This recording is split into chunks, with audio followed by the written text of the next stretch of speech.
security in the world of blockchain, you know, digital assets, it can feel like a bit of a black box, can't it? Oh, definitely. Everyone talks about how important it is, but getting into the real nuts and bolts of how a network actually stays secure, Yeah, that's the challenge. It's just so easy to get completely lost in all the technical jargon. it really is. And look, for anyone trying to navigate this space, whether you're an investor, maybe a developer, or even just curious, understanding security isn't just nice to have.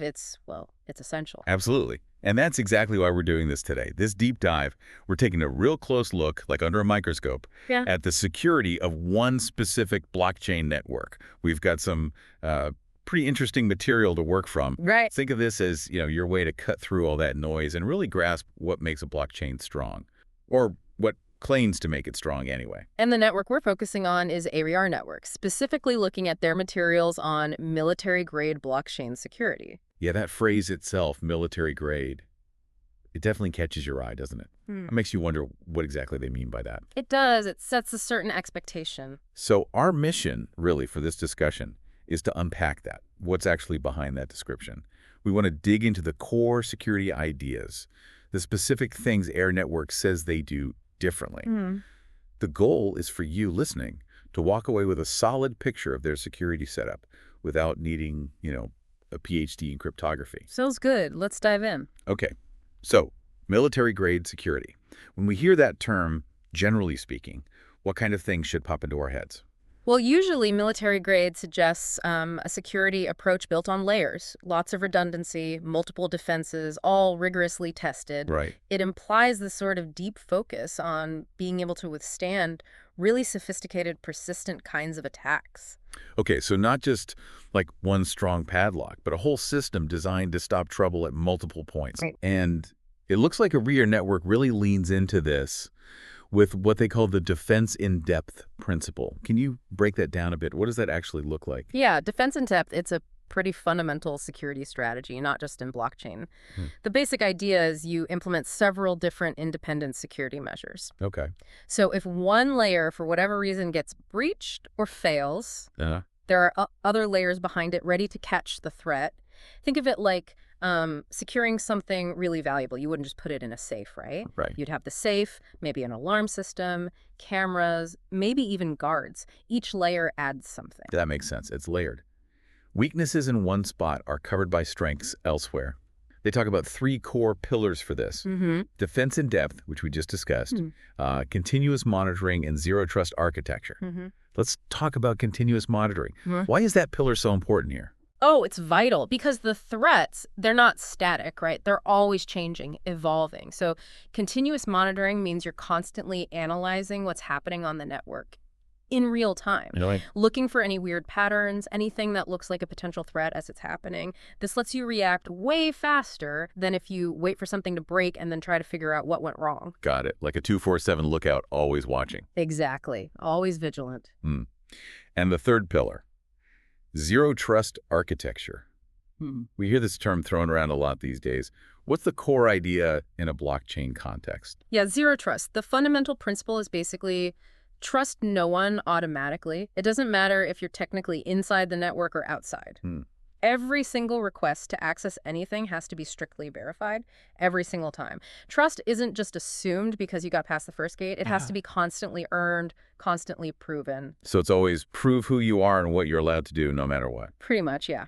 Okay, so these three pillars, defense in depth, continuous monitoring, zero trust, they're supported by, according to the materials, 8 specialized security components. Right, this is where we get into the specifics. This feels like where the rubber really meets the road.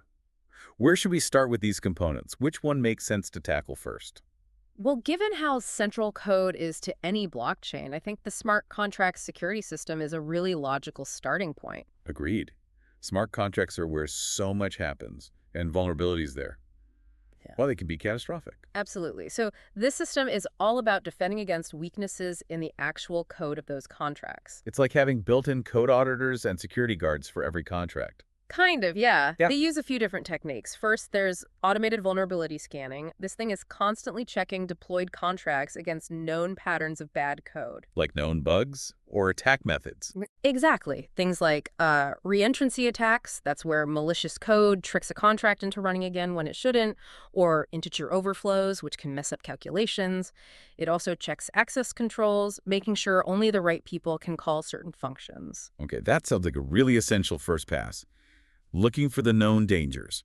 What's next? Well, beyond just the automated scanning, they talk about using formal verification. Now, this is a much more intense approach. Also, It uses mathematical methods to actually prove that certain critical smart contracts will behave exactly as they're supposed to under all conditions. wow, prove it mathematically. Yeah. So think about really crucial contracts like the ones managing bridges to other chains or the core governance rules for the network itself. For those, they aim to mathematically demonstrate that bugs of certain types are simply not present. That's a big step up from just testing and hoping you found all the bugs. It really is. It provides a much higher level of assurance for those super important functions. Okay, impressive. What else is in the smart contract security toolkit? So even after a contract is deployed, they use runtime monitoring. This watches how contracts are actually behaving live on the network. Ah, It looks for strange interaction patterns, maybe a sudden flood of specific transactions, anything that might suggest someone is trying to exploit something, even if it wasn't caught beforehand. so even if a sneaky bug got through the scanning and the formal proof, there's still something watching for weird behavior during execution. That's the idea.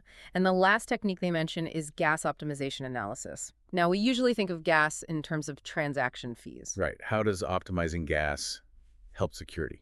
Well, really inefficient contracts can actually be a target for denial of service attacks. How? If a contract uses way too much gas, an attacker could potentially just spam the network with transactions that trigger that inefficiency.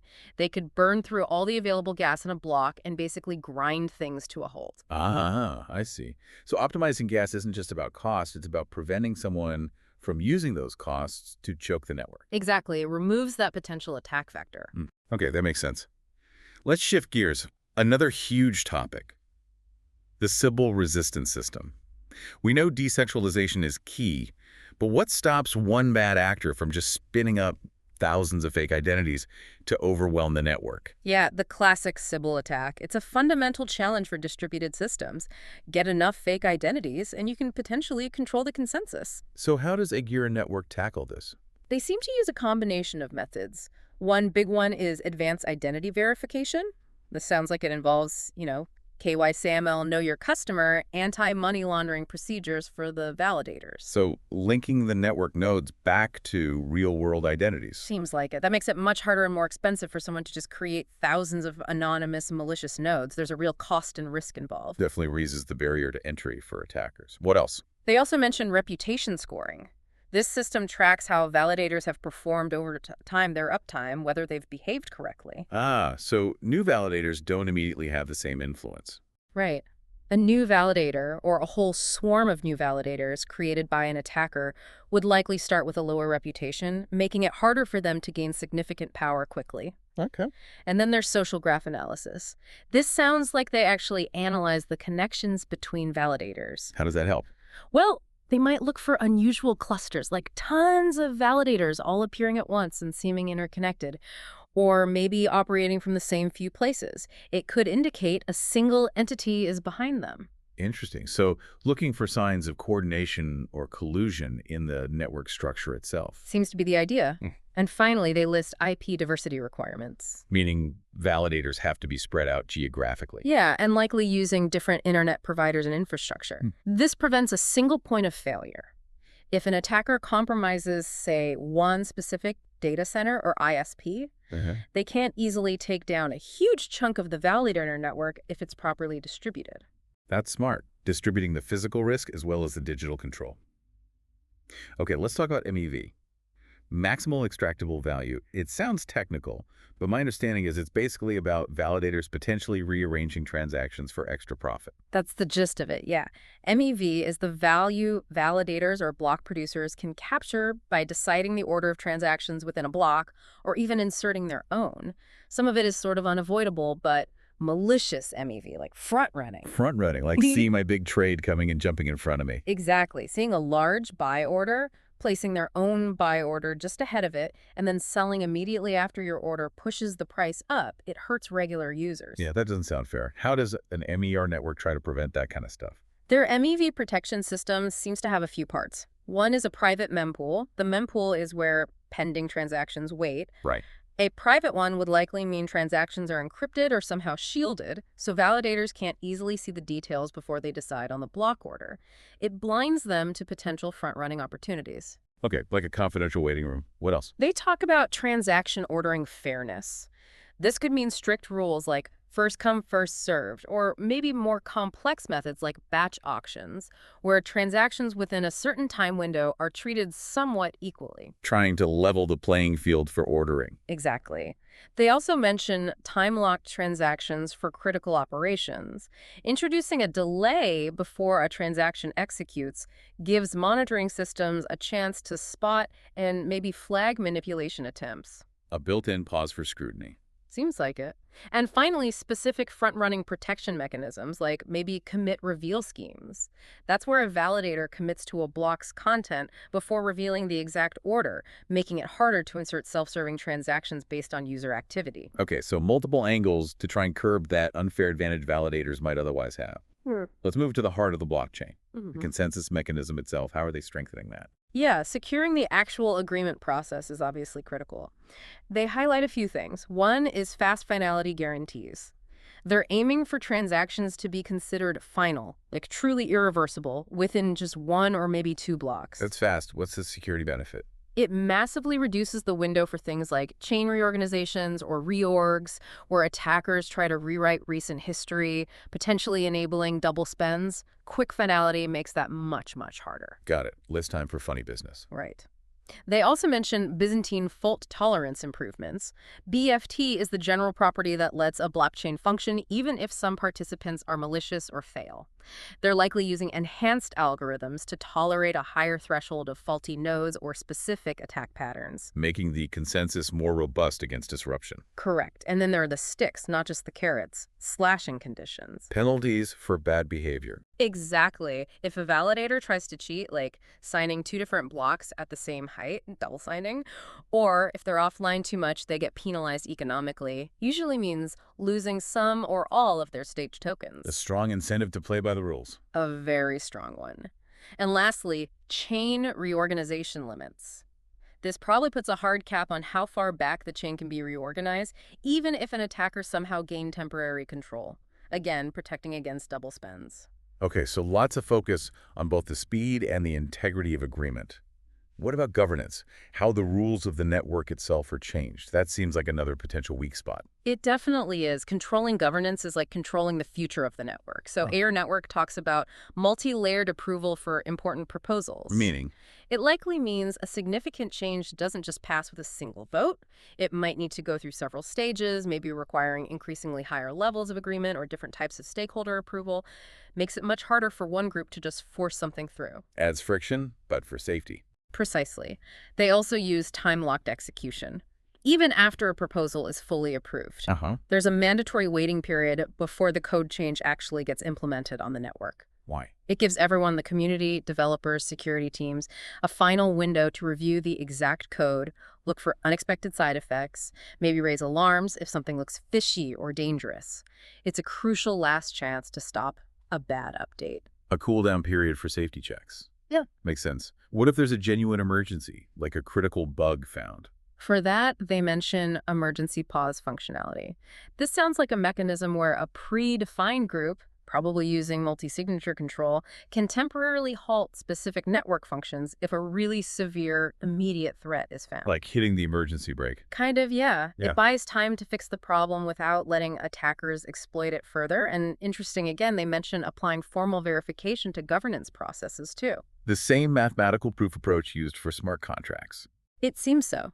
Trying to guarantee that the voting and execution mechanisms themselves work exactly as intended and don't have hidden flaws. That's thorough. Yeah. Applying that rigor to the rules, governing the rules. Yeah. Okay, stepping back a bit, what about the underlying network infrastructure? The pipes of the internet connecting everything. Right, you need to protect that layer too. Hmm. They mention standard but crucial things like DDoS protection, distributed denial of service attacks aimed to just flood validator nodes with junk traffic to knock them offline. So defenses against that kind of brute force disruption. Yes, and secure peer discovery. This is about making sure nodes connect only to other legitimate, honest nodes. Prevents something called an eclipse attack, With that. where an attacker tricks your node into only connecting to malicious nodes they control, effectively cutting you off from the real network and potentially feeding you false information. Secure discovery helps prevent that. And of course, encrypting network traffic between nodes. Basic stuff, but essential to stop eavesdropping or tampering with the messages they exchange. They even touch on physical security guidelines for validators. Protecting the actual machine. Yeah, which is important. If someone can physically access the hardware, it bypasses a lot of other security. True. So protecting the code, the consensus, the governance, the network pipes, it feels comprehensive. Yeah. But what happens if, despite all that, something does go wrong? What's their response plan? That's where their advanced monitoring system comes in, functioning like a security operations center, or SOC, for the blockchain. Okay. It includes real-time anomaly detection, using machine learning, they say, to spot unusual activity patterns that might signal an attack the predefined rules missed. Like AI watching for subtle threats. That's the idea. They also mention automated incident response. For certain types of known attacks, the system might be able to automatically trigger defensive actions, like isolating a suspected malicious node without waiting for a human. Faster reaction times. Exactly. And if an incident does happen, they need forensic analysis capabilities, tools and processes to dig into what happened, how the attackers got in, and how to prevent it next time. Learning from breaches. Essential. And finally, comprehensive security dashboards to give operators a real-time view of the network's security status. Okay, so a whole monitoring and response infrastructure built around the chain. Now, one area that really jumped out from the materials was the emphasis on hardware security. This seems quite distinct. It does. This is about moving security down to the physical hardware level, which can be incredibly effective against certain threats, especially key theft. How do they do it? A key component is mandating HSM integration. Validators apparently need to store their critical private keys inside hardware security modules. HSMs, those are like specialized secure chips. Exactly. They're physical devices, highly tamper-resistant, designed just for securely generating, storing, and using cryptographic keys. Getting keys out of a proper HSM is extremely difficult. Okay, so keys aren't just sitting in software memory. Right. They also mention support for secure enclaves like Intel SGX or similar technologies. These use special parts of the main processor to create isolated, encrypted memory regions for sensitive operations. Another layer of hardware isolation. Yes, and for really critical things, maybe like signing major network upgrades, they talk about air-gapped signing. This means the signing operation happens on a machine that is never connected to any network. Completely offline. Completely offline. You typically transfer the transaction data via USB stick or something, sign it, and transfer the signature back. Maximum security against remote hacks. Wow. And finally, physical tampering detection on the hardware itself, so you'd know if someone tried to physically break into the validator's machine. Okay, that hardware focus is significant. It's not just software defenses. It's like, as you said, putting the keys in a real physical vault. It adds a very powerful, tangible layer of security that's much harder to bypass remotely. Now, the material included a comparison table, which was quite helpful, comparing AERE Network security to a typical Layer 1 standard EVM chain. Yeah. What were the main takeaways there? Yeah, that comparison really puts their claims into context. For hardware security, they label AERE as military grade versus moderate or basic for the typical chain. That HSM integration is a big differentiator. Okay. For MEV protection, AERE is listed as comprehensive, while others might only have partial or minimal protection, again, highlighting things like the private mempool and ordering fairness. Right. Validator security is also military grade for AERE, suggesting maybe stricter requirements, the KYC reputation systems versus perhaps advanced or just standard elsewhere. And smart contract. Their smart contract security is described with real-time protection. Think that runtime monitoring compared to maybe just relying on pre-deployment audits or manual reviews, which is more common. A more continuous approach. Seems like it. And finally, advanced monitoring is comprehensive for a fear against maybe partial or basic monitoring capabilities on other chains. So across several key areas, they're positioning themselves as significantly more robust. That side-by-side really clarifies where they see their strengths. The materials also briefly listed some other security features. Anything else worth quickly mentioning? Yeah, a few extras that add to the overall picture. They mention AI-powered threat intelligence, so using AI not just for anomaly detection, but maybe to predict emerging threats. Proactive defense. Right.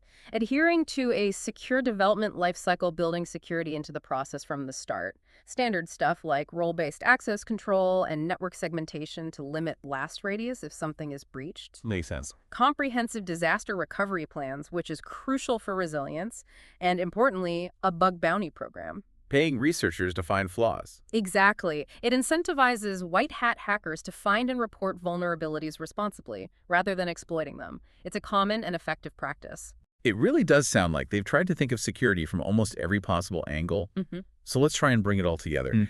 Based on everything we've discussed from their materials, what's the overall feeling? Does that initial military-grade claim hold water, you think? Well, based purely on the features and approach described in these materials, Yep. yeah, I think the military-grade comparison seems reasonably well supported. Why do you say that? It's the combination, really. It's not just one thing. It's the multiple independent layers that defense in depth. It's the advanced crypto, the formal verification on critical parts, the very strong emphasis on hardware security with HSMs, the real-time monitoring and response, even thinking about physical security.